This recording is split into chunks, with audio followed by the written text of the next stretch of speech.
This episode of Hitched to Homicide podcast discusses the subject of suicide, self-harm, and domestic intimate partner violence. Viewer and listener discretion is advised. If you or someone you love is thinking about suicide, you are not alone, and help is available right now. Dial or text 988 on your phone for the Suicide and Crisis Lifeline, or chat online 24/7 at 988lifeline.org. That's 988lifeline.org. If you are experiencing domestic or dating violence, call the National Domestic Violence Hotline at 1-800-799-SAFE or 7233. Or text START to 88788. You can also chat online at thehotline.org 24/7. Call to both organizations are free and confidential. Thanksgiving weekend 2020, Houston, Texas. Just off the Katy Freeway service road behind a tangle of brush, a city crew discovers the body of a 26-year-old online influencer. To millions, she was fun, sunlight, skincare, a life filtered and curated to perfection. But offline, friends said her life was anything but perfect. Within days, there were more questions than answers, and authorities would later rule her death a homicide by strangulation. The investigation would circle again and again back to one man, her husband, and a timeline that ends with a warrant and a gunshot hundreds of miles away. This is the story of Alexis Sharkey, behind the perfect feed. Hey, y'all, I'm Chris Calvert. And I'm her husband, Rob Potter. Welcome to Hitched to Homicide. For better or worse. Till death do us part.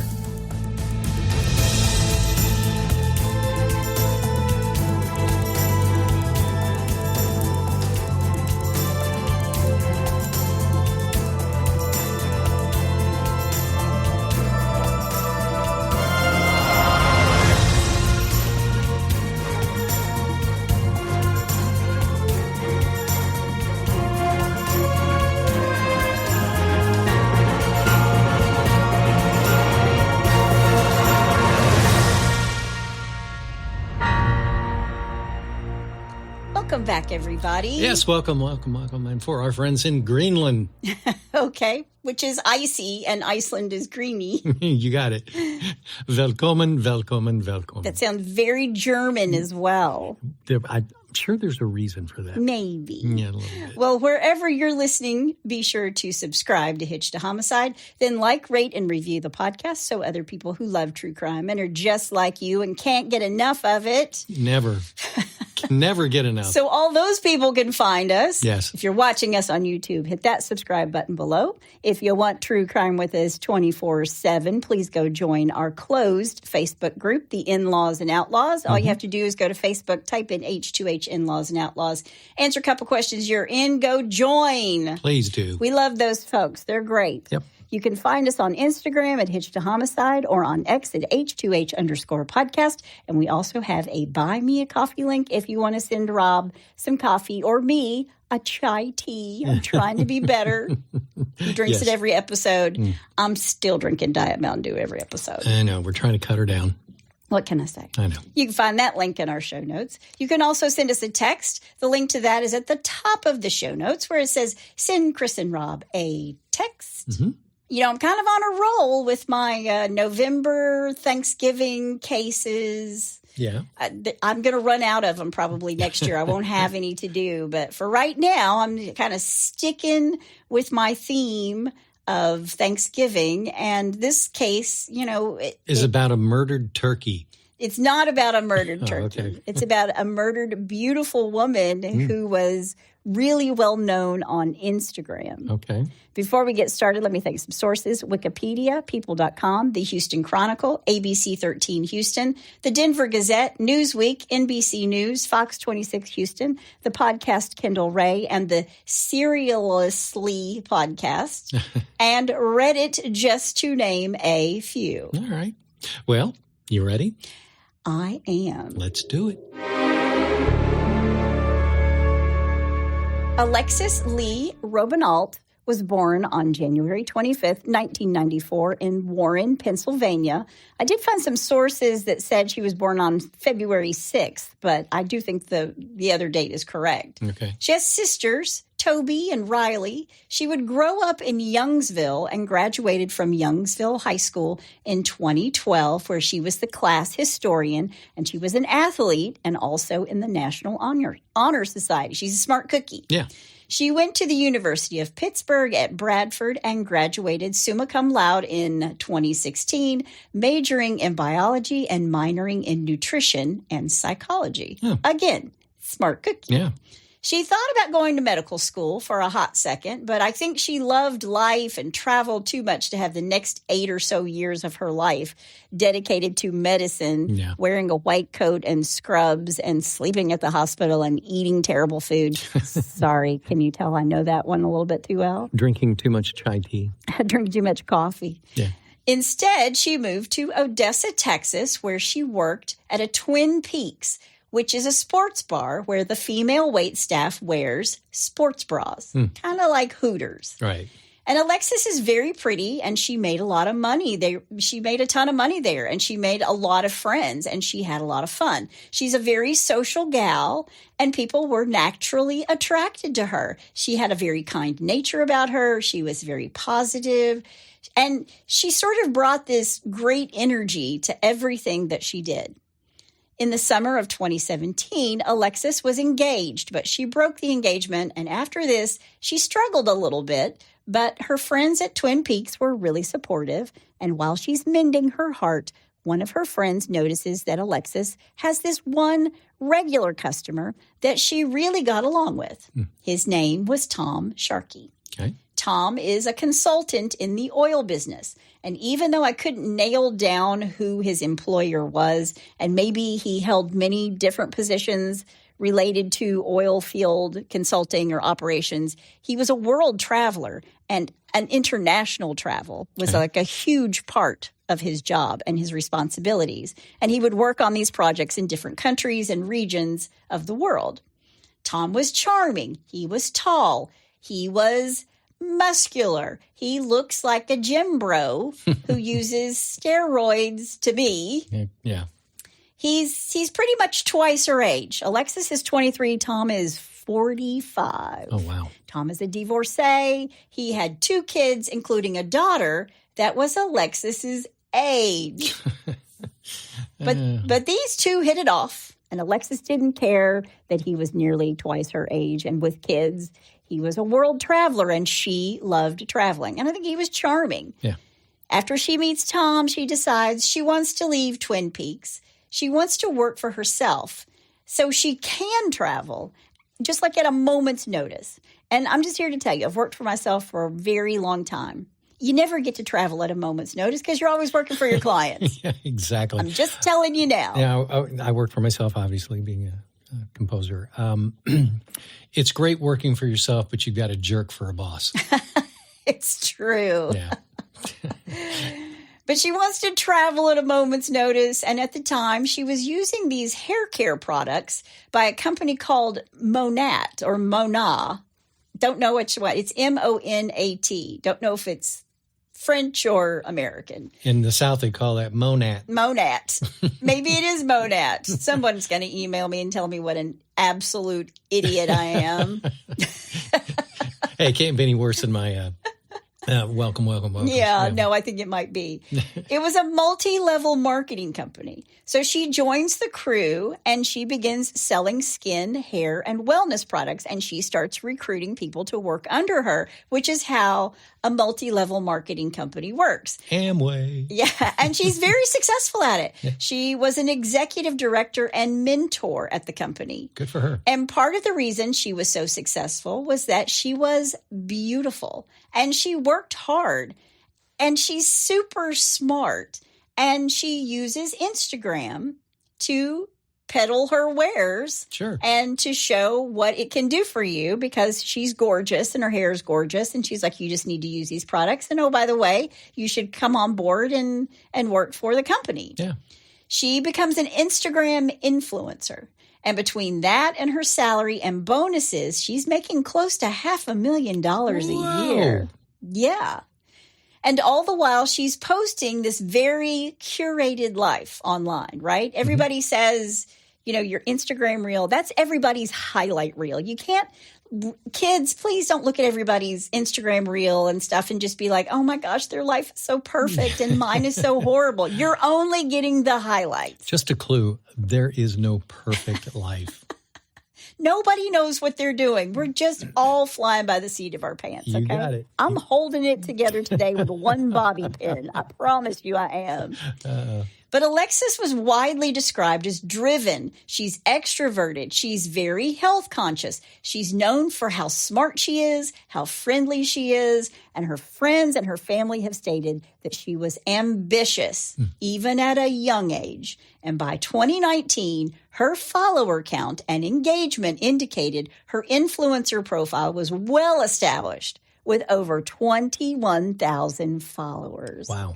And this worked really well for her career because she earned incentive trips and she recruited others through social media, just like I said. And her mom described her as excelling at researching products and building her business independently. She worked hard and loved engaging with people. Alexis reportedly disliked being called a, quote, influencer. She preferred to be called a mentor instead. Okay. But she's posting herself in the Caymans, in Cancun, all over the world. And selling these products has afforded her the life that she loved while she's getting other people to love the products and sell underneath her. Although I will say, I think there are a few lawsuits against this company. Ooh. All the while she's like raking in this money, and all I can say is good for her. She's beautiful. She's posting all the time. And the more money she made, the more content she posted of her fabulous life. And this only bodes well to recruit all these other people. You can have my life if you do what I do. Sure. And I read that she mostly worked from her phone, which would drive me crazy. I'm a laptop girl. I'm a desktop girl. The phone makes me absolutely crazy. But it was her office, and she never went anywhere without it. That's called foreshadowing. You knew I'd get it in there somewhere. Yep.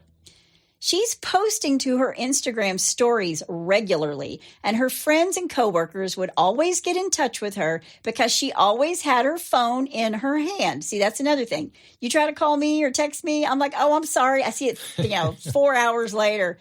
I'm sorry. I was writing. I didn't see it. I didn't see my phone. I always have to hit my watch for the find the phone thing. So yes, he does. All the time he's searching for his phone. What did I do with that? One day I'm going to find it in the refrigerator, y'all. Probably. But she's so successful with Instagram, she's going to start an Instagram page for her cats, just like Scotty has an Instagram page. So if you want to go follow it. While she's building this online presence and crew of workers below her, she's still dating Tom Sharkey. And by the summer of 2019, Alexis and Tom are engaged. And these two moved from Texas to Grand Junction, Colorado for about 4 months.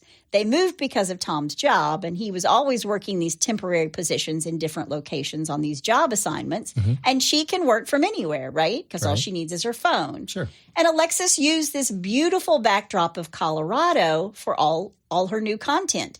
And she's always posting the two of them in national parks and holding hands, and they're so happy. And when Tom's assignment was over, they moved back to Texas. But first they took a month-long road trip through New Mexico, Utah, Arizona, and of course, Colorado. As 2019 came to a close, Alexis and Tom got married at a courthouse in Colorado that December and moved to Houston, Texas in early 2020. Alexis is now 26 and Tom is 49. Wow. And again, Alexis is a social girl, and to make new friends, she joins something called Bumble BFF, which is Bumble, but instead of meeting significant others, you meet new friends. Okay. How about that? Yeah. And Alexis meets Tanya Ricardo. Tanya was a divorced mom, and she invites Alexis to a dinner with her friends. And in turn, Alexis introduced Tanya's friends to her friends from work. And this whole crew got along really, really well. They were really supportive of each other. I love women supporting women. I love that. Yeah. And this crew had a group chat where they would talk every day. This would also drive me crazy because I have a group chat with all my college roommates and sorority sisters. And when everybody starts replying and it's just ding, ding, ding, ding, ding, ding, ding. Yeah. Stop it. Yeah. Yeah. Which is great because I love hearing from them. But I usually just have to put my phone away because I'm trying to write. Yeah. And Alexis, who always has her phone, unlike me, so she was always one to text back in the chat group, always. Okay. She's texting back immediately. Right. Again, not like me. And group chats were important in 2020 because the United States was on lockdown. Yeah. Alexis is quarantined like everybody else, and she decided to join TikTok. She could continue to grow her brand and her business there. And on TikTok, she showed more of her personality because it was video and not still photos like most of her Instagram content. Right. She's always featuring her cats and Tom in one of these videos. Man, people that would feature their animals, their pets, are just ridiculous. What's wrong with those people? Come here, Scotty. She makes a Halloween post with her and Tom dressed up as Vikings, which I thought was pretty funny. And according to friends in this group, Alexis kept her relationship with Tom pretty private. I mean, they're on Instagram, but again, that's somebody's highlight reel. It's not real life. Right. Because behind the scenes, her friends thought Tom was controlling. And one of her friends was interviewed on the podcast Serialistly. So it's like seriously, but it's serialistly. Right. Her name is Chelsea, and she and her boyfriend and Alexis and Tom were together one night for dinner, and Chelsea and Alexis were talking in the bathroom like two girls would do, just bonding, and they're laughing, and Chelsea turned around, and Tom was standing at the door staring at them. She even says that there was something about Tom that was dark. She thought he was a narcissist. But she didn't say that to Alexis. She never said anything bad about Tom. Right. But he acted weird sometimes around her friends. He didn't like being filmed at parties he would go to with Alexis. And he would tell people that there were people he'd worked for who'd hired him to be a hitman. What? Yeah. Like he's bragging. Yeah. And why would you say that? I don't know. Which to me is just means he's wildly insecure and he wants Alexis's friends to think he's cool because he's the old guy. Yeah, you know? Exactly. Yep. So they're married, they're living in Houston, and by the end of 2020, the honeymoon is over. She starts telling her friends that Tom is controlling and manipulative, and she even admits that he had been physically violent with her. And the once vibrant 26-year-old who was always at social engagements, dressed to the nines with her hair and her makeup just so, is now showing up in jeans and a T-shirt with no makeup and swollen eyes like she's been crying. Wow. And when her friends corner her, because that's what good friends do, she tells them that Tom is mentally and verbally abusive to her, and she was thinking seriously about separating from him. And the more Alexis wanted to be away from Tom, the more abusive he became. Right. Physically abusive. Yep. In November of 2020, Alexis goes to Marfa, Texas with a friend. And then after Marfa, she went on a trip to Tulum, Mexico with her friends without Tom. Now, she confesses to these friends in Marfa that Tom was scaring her. She's now afraid of him. Wow. She even posts on her Instagram while she's in Tulum that she loved it so much she was gonna move there. And I think this is probably directed at Tom. Yeah. Because on this trip, she tells her friends that she's afraid for her life and that Tom might hurt her. Wow. She tells them that Tom had been, quote, putting hands on her, end quote. Ladies, don't ever let a man put hands on you. Nope. Walk away. Yep. She even tells one friend that he, quote, strangles me and chokes me out. I black out and wake up on the bathroom floor every single time, Good night. end quote. Wow. And while she's in Mexico, Tom is sending hateful texts to Alexis. And while she's in Tulum, Alexis is introduced to a guy named Seb, which is short for Sebastian. He's a Houston-based DJ and a friend of Alexis's friend group. And according to one of her buddies, Alexis and Seb hooked up on this trip. And she believes that this was maybe when Tom's muscle-bound, steroid-filled rope begins to fray. She thinks Tom probably saw a text between this DJ and Alexis after she came back to Texas. Well, that's not good. No. And according to her friends, Alexis wanted to protect Tom in the past, but now she thinks he's so toxic, she just wants out. Yeah. And she tries to separate herself from Tom by taking these trips without him. And these two separate, not legally, but they're taking time apart. Right. Or should I say, Alexis is taking time away from Tom. Right. And according to her friends, she was working her way toward the ultimate goal of divorce. She'd already gone to the bank and separated their accounts, and she's making more money than he is. Right. And if she can get a divorce, she can thrive with her new friends and people her own age and not be attached to abusive Tom. Right. And Alexis starts going out more and more, like every night, mostly because she didn't feel safe in her own home with Tom. She was always finding new ways to not be alone at home with him. Right. And for his part, Tom didn't want a divorce. Surprise, surprise. Exactly. Alexis's Instagram account is blowing up. She was making all these new friends, making more money than her abusive husband, and she sees that she doesn't need this man in her life. I don't need no stinking man.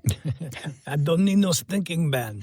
She's posting all the time, every day, which is how you keep up and make it big inside the algorithm. Right. And she's working on her TikTok account too. And let me just say, social media is hard work, man. It is hard work. I loathe it, but it is really hard work. Yep. And when she returns, it's time for the holidays. When she comes back from Mexico, it's time for the holidays, 2020. Thanksgiving was just around the corner. And on the Wednesday before Thanksgiving, she talks with her mother on the phone because she's not coming home for Thanksgiving. And in fact, she hadn't been home to Pennsylvania in over a year.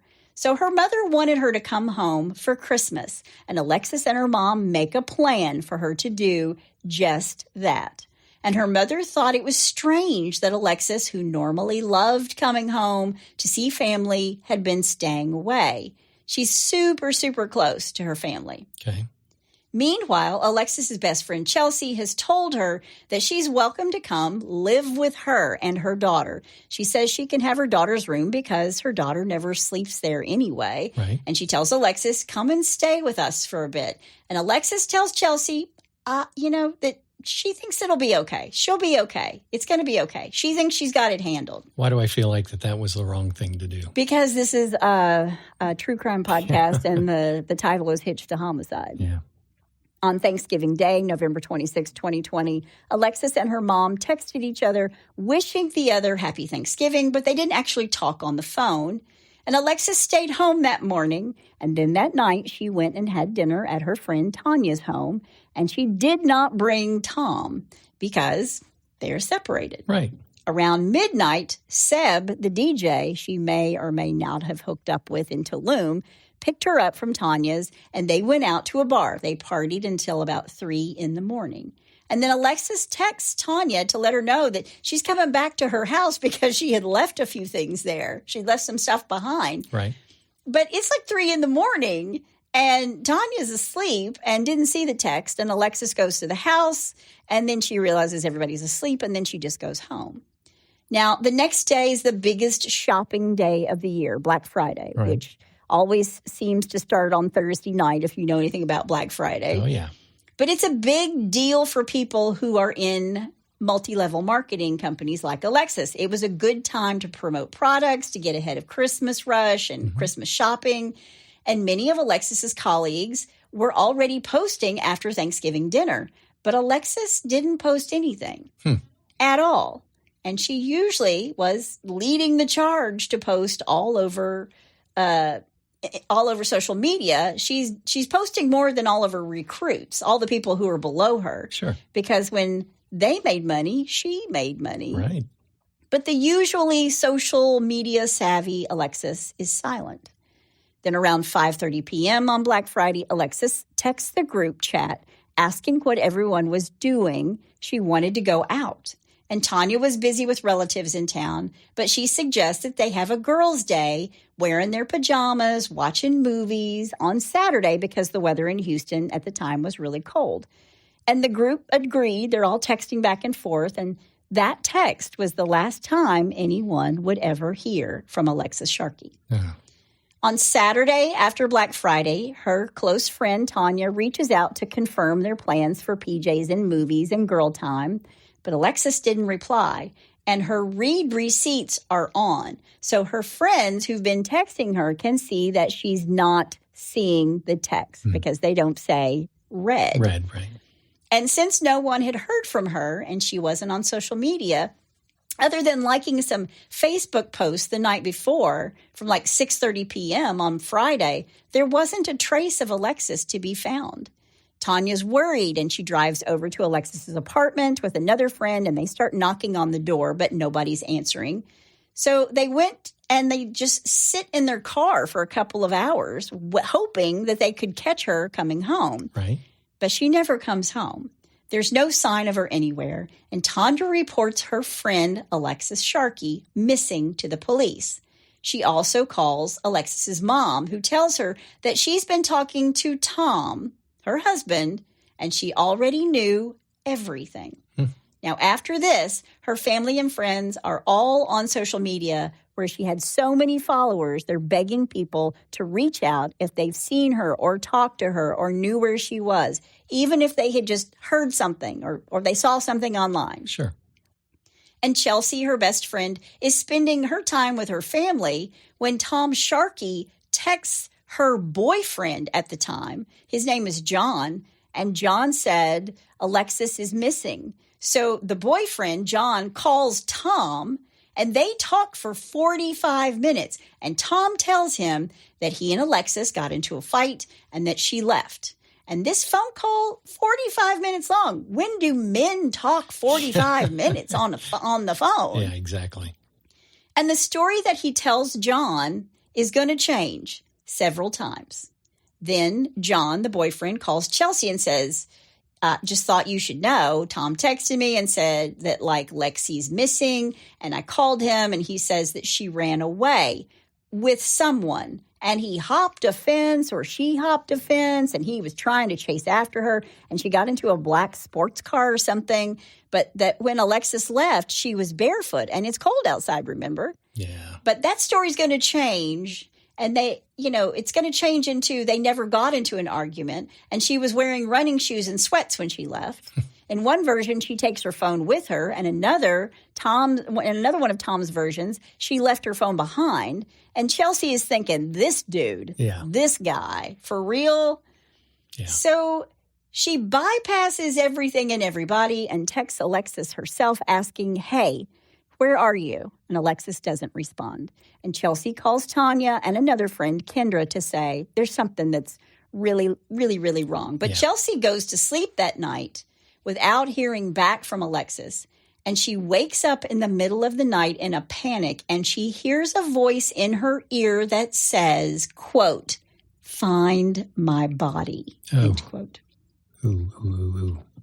Now, the next morning, Chelsea calls her boyfriend, John, and says, I think he killed her. I think Tom killed Alexis. And when she contacts all the other girls, they were all in agreement. They all believe that Tom had done something to Alexis. Yeah. And the girls are panicked, but Tom hasn't even reported her missing. Her friends do that. Tom then changes his story again. He says that he used find friends to track her, and then he followed her around. She's in this black sports car, and he followed her until he no longer had cell service. So he pulled into a gas station to collect his thoughts, to try to figure out what was going on. And he says he stayed at this gas station for 2 hours.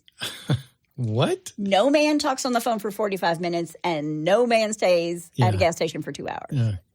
Why did he say that? He's trying to come up with an alibi, but he's failing miserably. Yeah, okay. His wife was definitely the brains of the operation. Right. But her friends and family are all over social media making their pleas for help.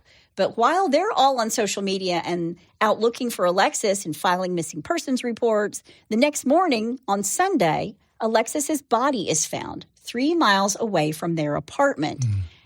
And it's found by city workers. Oh, wow. Her body was on the side of the road on Interstate 10, 17 miles from downtown Houston. She's naked and very clean, like she had just stepped out of the shower. So it's obvious she didn't die there on the side of the road. There wasn't a struggle. She had been dumped.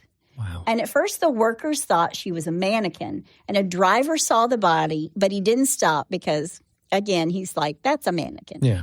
But he had this weird feeling that he should report it. So he called his supervisor and asked him to come take a look. He didn't want to go look. And the supervisor drove to the service road and found her. And it looks like she's been there all night. He calls 911. And later, this city supervisor will say it was almost as if they wanted the police to find her. Wow. Now, police get her fingerprints since there's no ID, and there are no obvious injuries to her body. And police think that perhaps she had OD'd because there are no cuts or bruises or scrapes. Right. As of that Sunday morning, her family didn't know it was Alexis that had been found. In the meantime, Tom is brought in by police to identify Alexis's body. It's not until later that day he tells her friends and family that she had been found. He's just letting them frantically look for her. Right. And This guy, he's no piece genius. of work, right? Yeah. Now, her family and friends tell authorities that she would never take drugs. And if she did overdose, someone did it to her. Right. She didn't do it to herself. And Alexis's mom, Stacy Robinault, tells the press that she believes Alexis was murdered. They were still waiting on her autopsy, but her mother's intuition told her she'd been murdered. And of course, all of her friends think this too. Sure. So all these Facebook posts go from help us find Alexis to posting, rest in peace, Alexis. And Tom even posted on Facebook saying, quote, "My world, my everything, I'm so lost right now, my one and only," end quote. And for the people who knew her and knew him, they thought it was just a bunch of malarkey. Mm-hmm. Then 49 minutes later, he posts again, quote, "I just want to say this. Some of you are posting on social media, helping us locate my world, and we appreciate all of your help, love, and support. Others were wasting time talking about other things, basically crap talk. If my wife would have seen this, she would have been disappointed in your actions. You should all be ashamed of yourselves. I have been assisting the deputies and making phone calls to find out what happened to my wife. Next time, stop and think and realize you don't know it all," end quote. And I read that the post got like 150 likes, but it got over 1,000 replies. I'm sure it did. They were all up in his business, lecturing people right after his wife's body is discovered on the side of the road. They're all over him. Wow. He was also commenting, saying that he was receiving death threats and that people were accusing him of being Alexis's murderer. And it seemed that he was more upset over that than the death of his wife. Yeah. And the public and Alexis's adoring fans, they see right through him. Yeah. Tom gives an interview about a week later, and through the whole interview, he's trying to point in every different direction possible to keep the spotlight from being on him. Mm-hmm. He tells the media that he's working with Houston Homicide and is giving them access to anything and everything that they want. He's giving them access to emails, messages, and phone records. He tells this reporter that Alexis wasn't always this happy person that everybody saw online. She was stressed. Quote, "Sir, my wife was an amazing woman. She really was. There's always other sides to everything. I was the one holding her, cuddling her, and building her back up," end quote.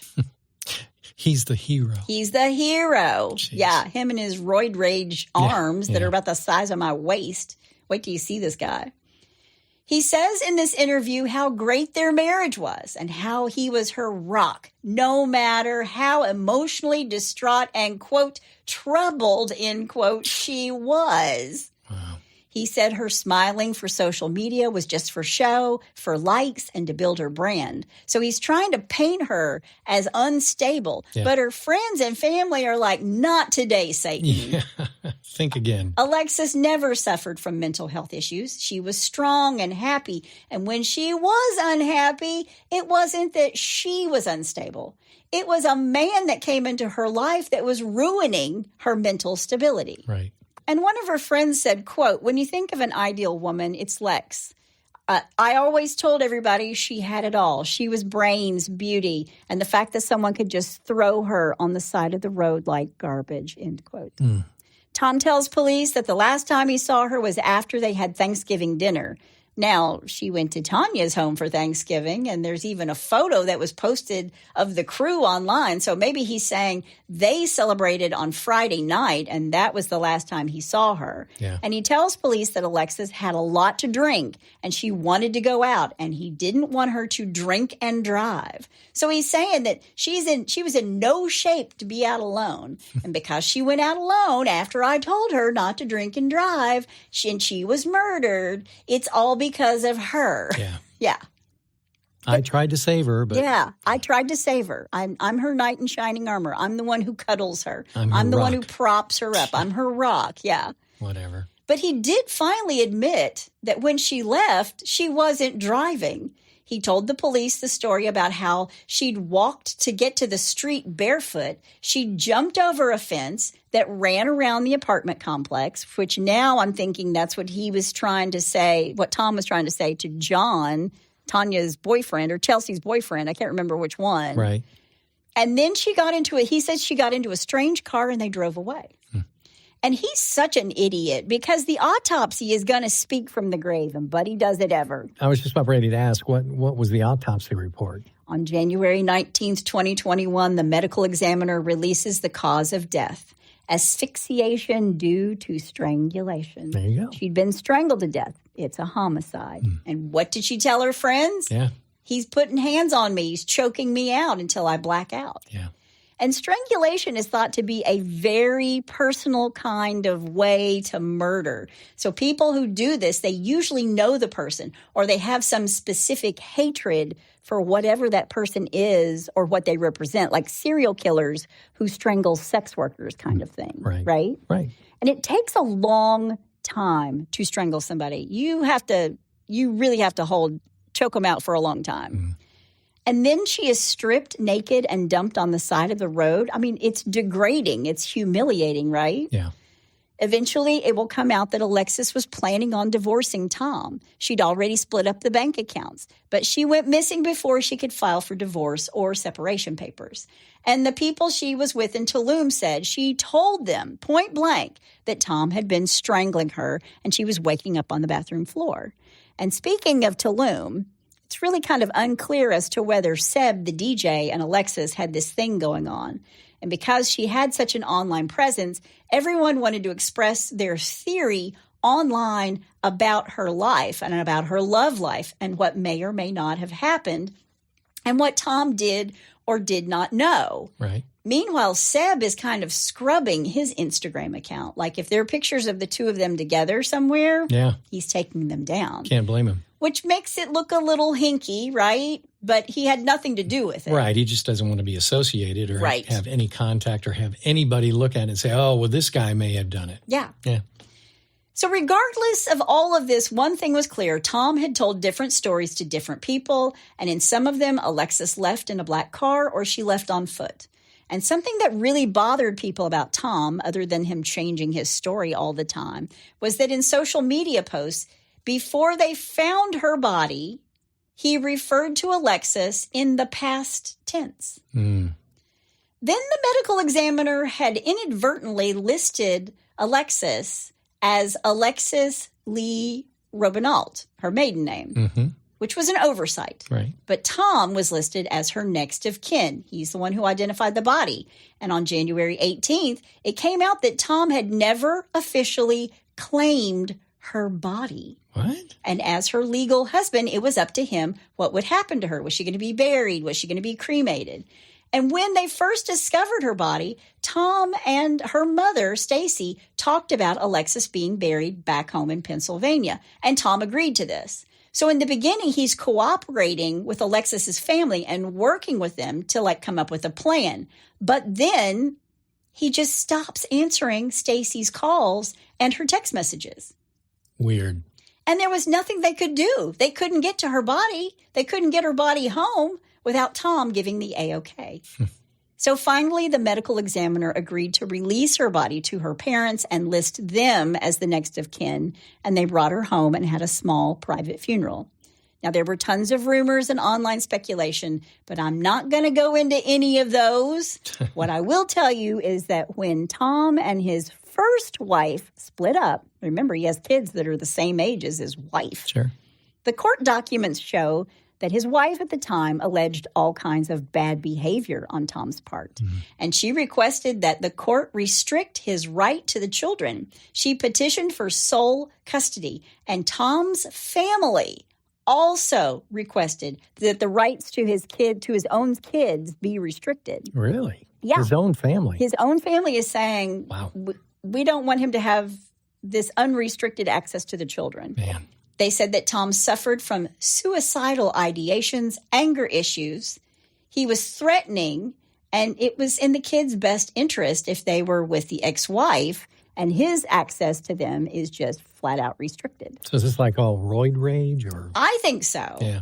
And not only that, I think he was an angry guy. Yeah. And Tom was so angry at his ex-wife, he sent sensitive photos to her employer after they broke up. So revenge porn, like nude photos. Don't take a nude photo with your phone. We say it all the time. I know. The police asked the public to look for any surveillance footage they may have from the night that she goes missing or the night that she's dumped on the side of the road. If you lived in that area, if you see a black car, if you can see her walking. And because it's really rural, they didn't get a lot of hits. But one camera belonging to a beauty salon that was nearby did have a camera that faced the ditch where Alexis's body was dumped. Uh-oh. Now, the theory is that Alexis told Tom that night that it was over. She wanted a divorce. And he was so angry, it was like, if I can't have you, nobody can have you kind of moment. Yeah. And not long after Alexis's murder, Tom moved away from Houston. And her family wanted her personal effects, but he had a couple of his friends clear out all of her stuff. And no one in her family got her jewelry or a picture frame or anything sentimental. Wow. And Alexis's mom wanted to take care of her late daughter's cats, the ones who had Instagram accounts. Yeah. And Stacy asked Tom, where are her cats? And he would not tell her. Good Lord. And it's not only Alexis's family that he's not cooperating with. Tom's really not cooperating with the police anymore either. He keeps lying to them and sending them on these wild goose chases, telling them to look into this person or that person. And he would agree to meet with the police for interrogation, and then he wouldn't show up. But again, now he's just up and left town. Tom went to Georgia, and it took until the following year, August of 2021, for the police to even locate him. Really? And when they did, the Georgia police showed up and said, hey, we got some questions for you about your wife's death. Yeah. And he tells them, sure. And when they asked him why he left Houston without telling anybody where he was going, he said it wasn't because he was guilty of anything. It was because her friends were assuming that he was her killer.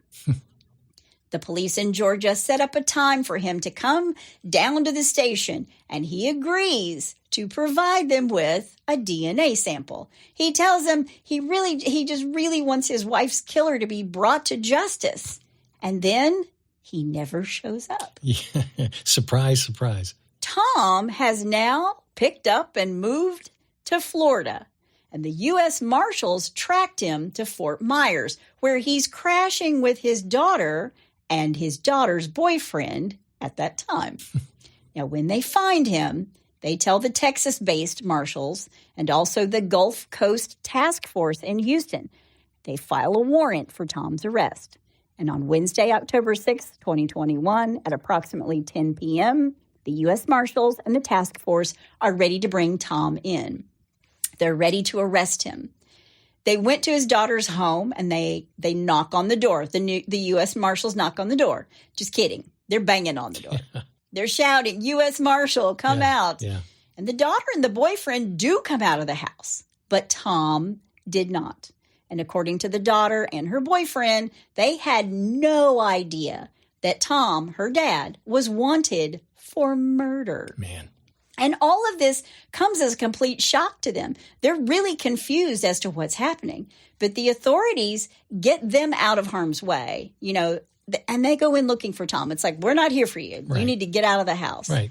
Now, somewhere in this conversation, the daughter or her boyfriend tells the marshals, Tom has guns. Oh. He's got guns in there. And that changes the landscape of this arrest, right? Yep. When Tom sees them come into the house, he turns tail and he goes upstairs. The marshals stay downstairs and outside. They don't want to shoot out with Tom. And desperate people do desperate things. Right. They want him to surrender so they can shout at him from the first floor. Yeah. They try to talk him down for 2 hours. When it's nearly midnight, I can only assume after they hear a gunshot, the marshals go upstairs to check on the situation, and they find Tom Sharkey has committed suicide. Wow. So they've been trying to talk him down, and they don't go into this, but eventually they go upstairs at midnight after they've been there for 2 hours. Right. So I have to assume they hear a gunshot. Sure. And so they go up. Right. There would be no confessions. There would be no conviction, no justice for Alexis or her friends and family. Tom ended it all, and in all the wrong ways. After this, the Houston Police Department holds a press conference saying that, quote, their investigation determined that Thomas Sharkey, her husband, is the only person who had the means, motive, and opportunity to have committed the murder. I would like to emphasize that this has been a very tragic series of events for both families, the Robin Alts and the Sharkeys, and they've all been through hell, essentially, with the attention of the public on this case. I want to put out there that no one else is suspected of any involvement in the case, and no one else is under investigation in the case. We have clear evidence that Mr. Sharkey acted alone. Both families are composed of innocent people who have been through a lot of pain, especially the Sharkeys right now and his family. I would ask that you give these people and both of their families their privacy and space to grieve. The family of Mr. Sharkey did not know that he was wanted in this case at the time, as we were able to keep the warrant secret. Mr. Sharkey also did not know that he was wanted until last night when he was confronted by law enforcement. End quote. So the Houston police never comes out and says if they got footage from this camera, this beauty salon. It was called the Jenry Kelly Cosmetics. It was on Memorial West. And maybe they did. Maybe they knew, and perhaps there was other evidence that we'll never know about. Right. Because after Tom's suicide, the case was closed. Yeah. Alexis's friends have tried to keep her memory alive. Just like we always say here on the podcast, we want to talk about how the victim lived and not just how they died. Sure. So this beautiful, young, bright woman, her life is cut short by an abusive husband. Now, we gave this number out at the beginning of the show, and I want to give it out again. Everybody deserves relationships that are free from domestic violence. And if you are a victim of domestic violence, you can call 1-800-799-SAFE, which is 1-800-799-7233, or you can text START, the word START, to 88788.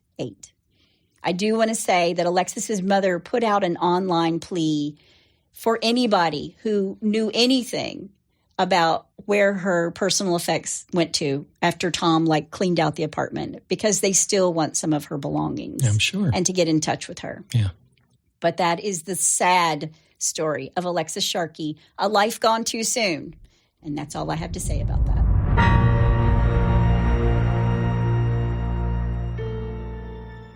For nearly 7 years, Jane Doe has lived in the shadows, her past buried deep beneath layers of secrecy and silence.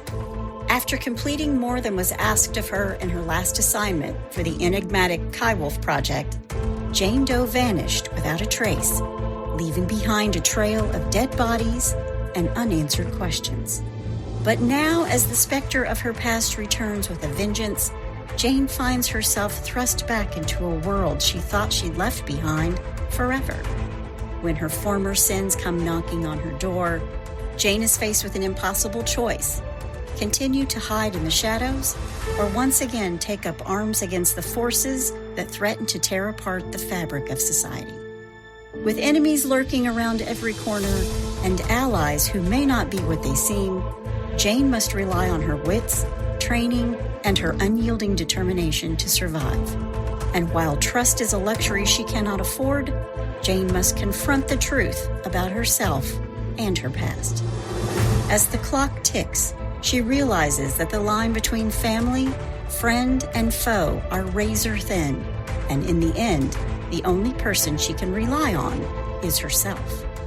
Jane Doe 4 Charlotte is available September 24th, 2024. No name, no regrets, no mercy.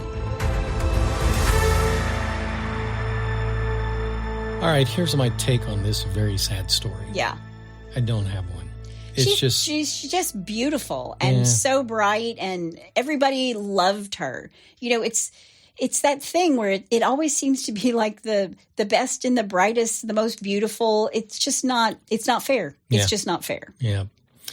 And he's just a brute of a man. I will post pictures of him in the In-Laws and Outlaws, but he's just a brute of a guy, and she was somehow taken under his spell. And I just wonder if she knew what his ex-wife had gone through, would she have ever agreed to be with him? And sure. I have to say the answer is no, right? Yeah. I think the one thing that bothered me though was the police when they gave their public statement, it seemed like they were more focused on him and his family than they were on her. Well, and I will say this, her mother actually called his relatives and said, I'm so sorry that it ended this way. Her parent, class act, so great. But what the police are saying is, he's gone. Yeah. So he's not suffering. It's just his family that's suffering around him. And they didn't even know that he had committed murder. So that's a shock to them. I get it. He's just saying, this is a very public case. Let them grieve in private. Sure. It's not anything that they did, and it's not their fault. But now they're going to have to bear the brunt of it for the rest of their life. Well, I don't even have a funny transition. But let's there is no funny transition for that one. Let's just do some bless your heart. Well, bless your heart. All right. And number one. Okay. This is your brain on drugs. I remember this ad campaign. This is your brain. This is your brain on drugs. Exactly. The egg, The egg would cook. Douglas Peter Kelly, 49, of Hawthorne, told detectives from the Putnam County Sheriff's Office that he had a violent reaction after smoking methamphetamine that he purchased a week earlier and wanted investigators to take a look at the product. Quote, the suspect said he believed because of the violent reaction he had after smoking the drug, he was sold the wrong narcotic. Who are these people? Unquote. Department officials posted on Facebook on Wednesday. Quote, Kelly told detectives in the drug unit he wanted the substance tested because he wanted to press charges on the person who sold him the wrong narcotic, unquote. Take this to the lab. Stat. Well, detectives obliged Kelly's request, telling him to come down to the station and they'll check it for him. Come on down. Yeah. He then drove to the facility and handed the investigators a clear crystal-like substance wrapped in a aluminum foil that later tested for, guess it, methamphetamine. Yeah, Kelly was charged with possession of methamphetamine and conveniently walked next door to the Putnam County Jail where he was ordered held on $5,000 bond. Those cops are like, we didn't even have to pick his ass up. Yeah, we're just going to cart him next door. Yeah, we're just sitting here eating donuts and drinking coffee, and this guy walks in and was, okay, come on.